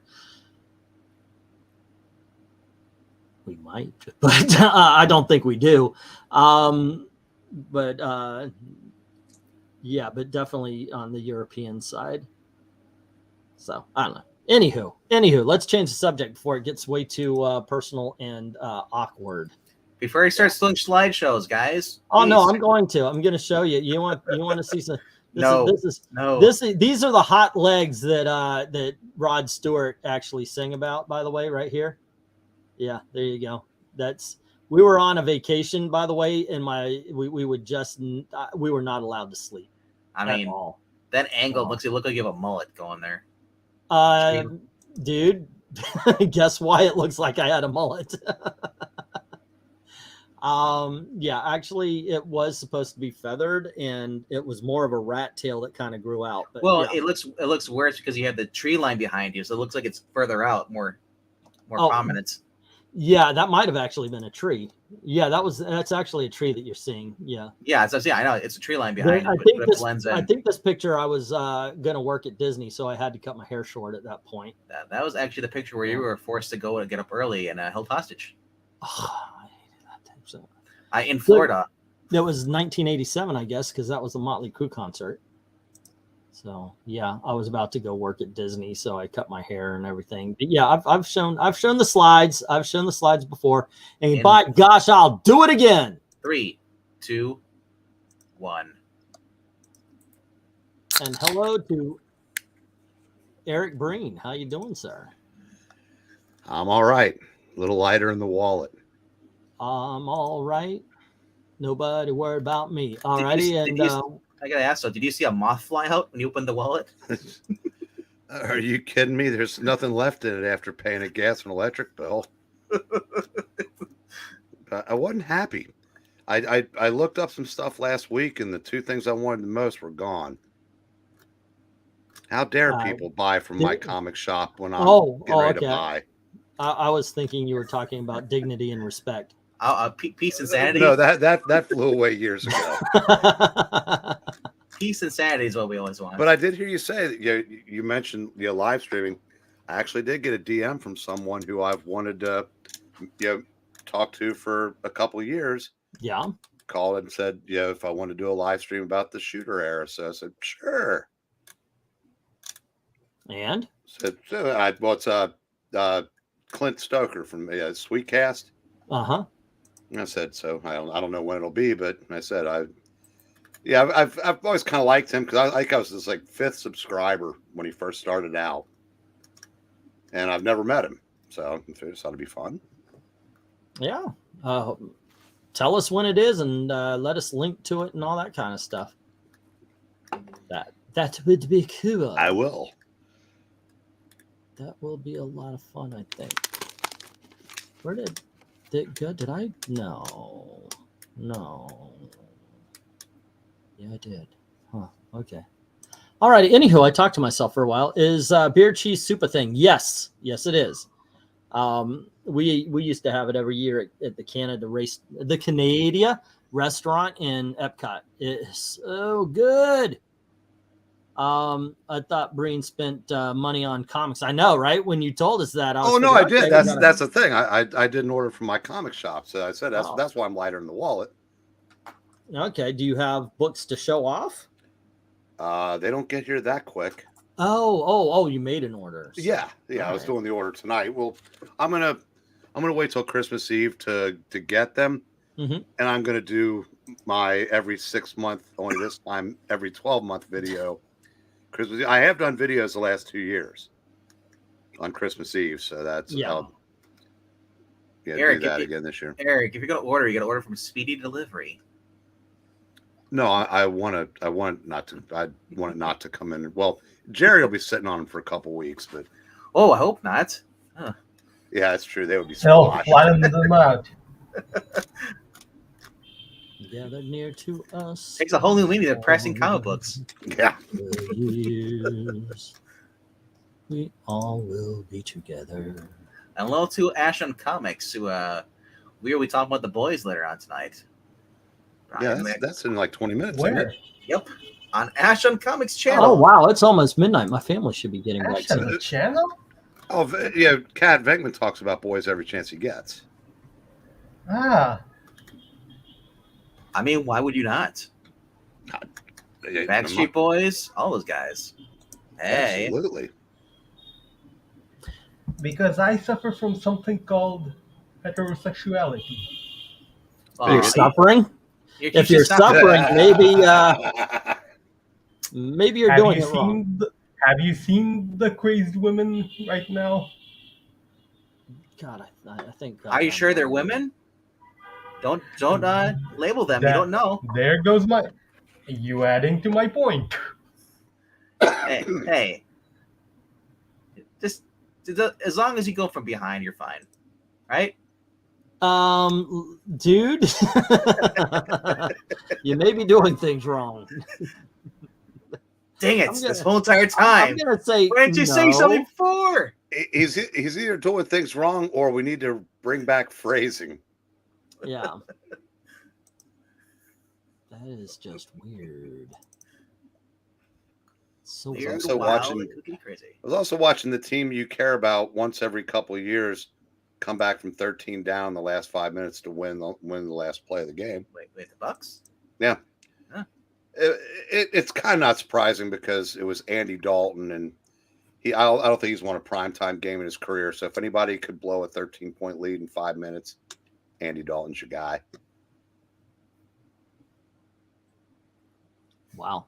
I did see the game with, or at least the highlights of the Los Angeles Rams game. That was fun. Yeah, what a difference a year makes there. I know, right? But yeah, it was kind of fun watching them just tear through the defense in a hurry up. Yeah. We actually got to see the GOAT be the GOAT for one last try. And I'm kind of thinking it's going to be that one last try. Well, they're not that good. I mean, I said that win. I mean, the Saints are terrible. That got them back to 500, which makes them the top of that division, which is terrible. But yeah, I said that they're not going to go very far this year because they don't have a line. So I mean, Brady's running for his life way more than a 45-year-old should. Speaking of old men and money, MK's bringing up the Verlander thing. Yeah. How'd you like to be 39 years old and sign a 2-year deal for $86 million? Wow. Yeah. Yeah, I could handle that. I don't think I would be mad at that. Sports ball. We should have had some skill in it. What would be the first, dude? See, 86 million. What would be the first thing you bought, like out of the gate?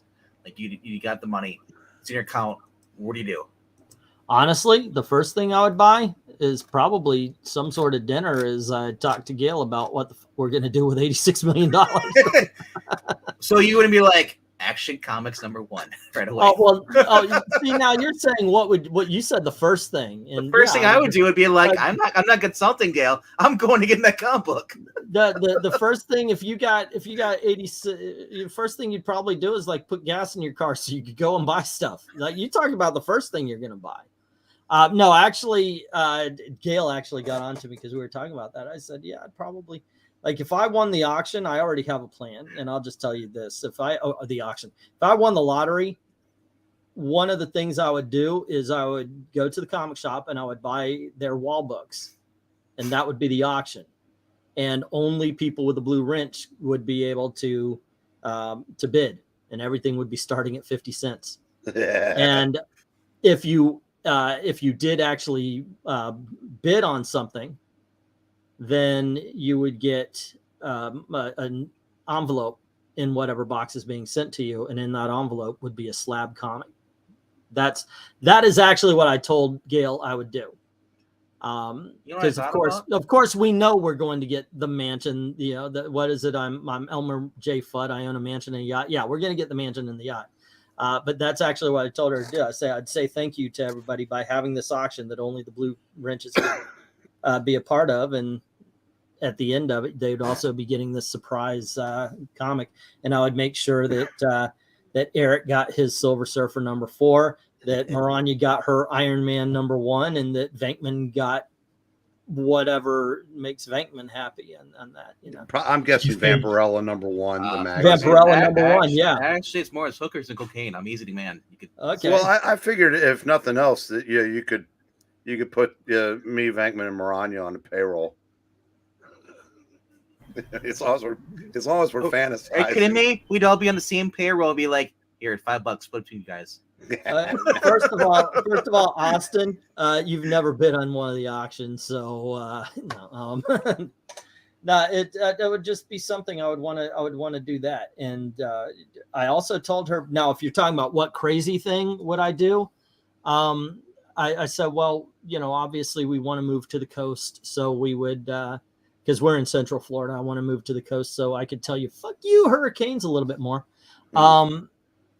But I told her I'd find a nice plot of land. And then I said I would build my dream house. And she goes, well, what's your dream house look like? I said, well, first, because, you know, I don't like to mow the grass, and I really don't. I would lay the instead of a yard, it would be all rock.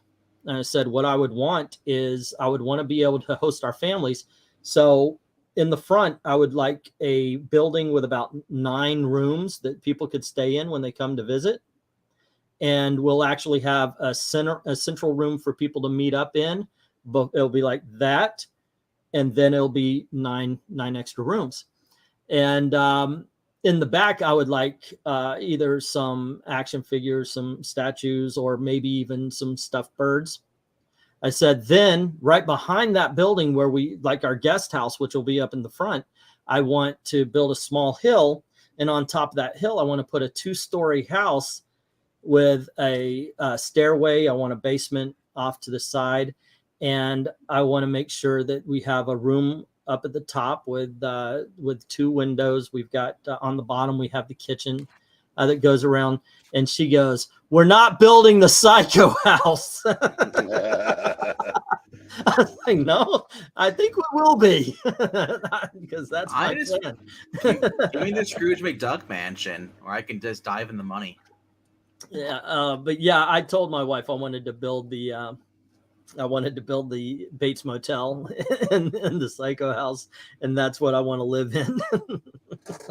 She goes, we're not building the Psycho house. I would rather have the little cottage in the woods they had. They filmed with that. That might actually be fun too. Why would you give a slab let's see what you wouldn't buy the comic shop, then hire Eric RDV. And actually I've also thought of that too. I love doing this, so I wouldn't want to stop doing this, but I would actually I would give I don't want to call it a salary because I don't, but yeah, I would actually pay everybody for their help and everything. And if anybody wanted to come down, because there are some great studios here down in Orlando. There's some that are actually in Disney and Universal Studios.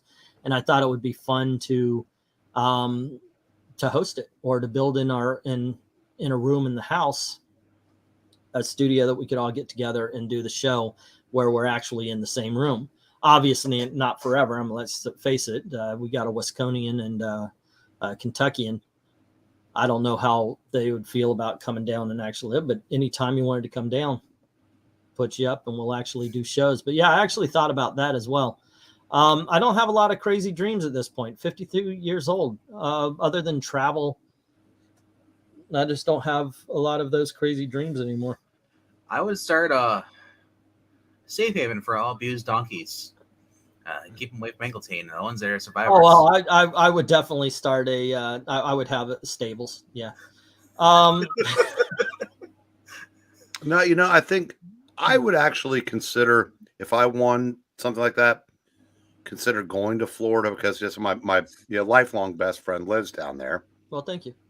And he but I said, but when he told me, now he's obviously he's a hell of a lot more successful than I am. Yeah. But the last hurricane did $10,000 of damage to something on his pool that I didn't know what it was, and then another $35,000 to his home. Nice. And I'm thinking, this is kind of a dull part of the country, but you know what I don't have to deal with up here? What? All the bullshit that runs up and down both coasts with the protests, getting in trouble for misgendering somebody. None of that shit ever touches this part of the country. I think I'd buy a nice house up here. On the other hand, I live in Florida, and right now our governor is pretty damn good about that. But hello to Anthony Belello. I hope I said that properly. Saying, just found out about Kirstie Alley from your thumbnail. She's from Wichita, Kansas, and I bust her table at a restaurant she frequented a couple of times in the early 90s. She will be missed. Wow, you've got a personal touch. You've got a link there. That's kind of cool.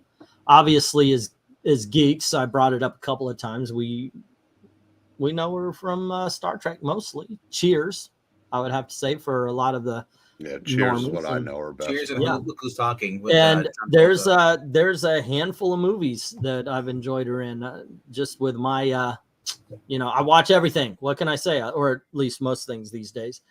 I've just realized I don't watch a lot of bad movies anymore. I used to go out and see everything in the theaters, but now with streaming, I give a movie about 20-25 minutes, and if you can't get me, sorry, I'm out. And I just noticed I don't sit around for bad movies anymore. Alrighty. If I want something like that, I would make a house for a lot of my family to stay at. Yeah, you're with me on the Psycho thing, right? Right? It's got the hotel in the front. They could stay there. And yes, I would have some sort of curtain in the second floor window that had the mother outline. I think that would be cool. But Gail put the kibosh on it. Okay, fine. Oh, by the way, right now I gotta take a picture of this. But right now there's a house down the street and around the corner.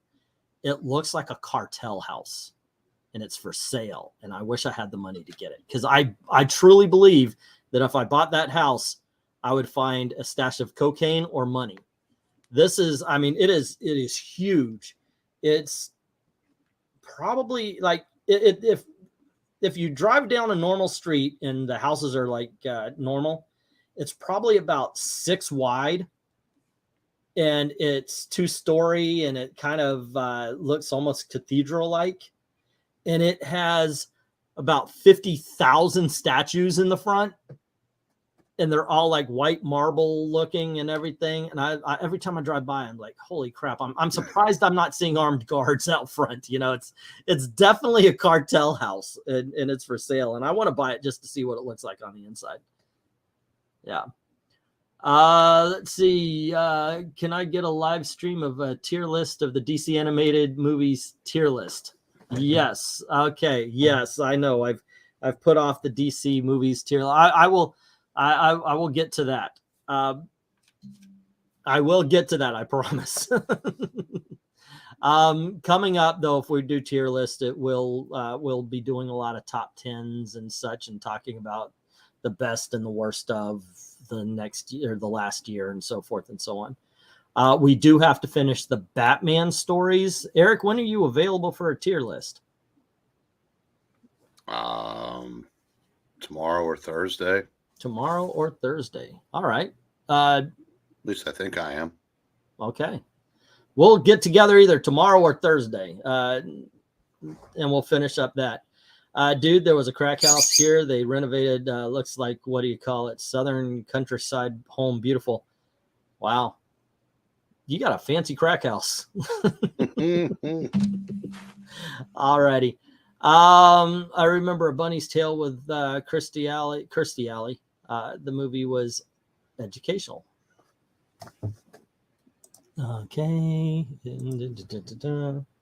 And what was it called? Bunny's what? Tail? Oh, I thought you guys would actually. Yeah, I think A Bunny's Tale might have been one of those where it went undercover the Playboy Mansion or something. Maybe, I don't know if that was something the right thing or not. Hey, Gailey, what's up? Oh, okay. Hey, how come Squirrels is quiet? Because he's in the dark. As long as he's not dead. I'm pretty sure he's not dead. I haven't killed him. All righty. Yeah, very nice. Very nice, by the way. Thank you for that. Yeah, rest in peace on with Kirstie Alley.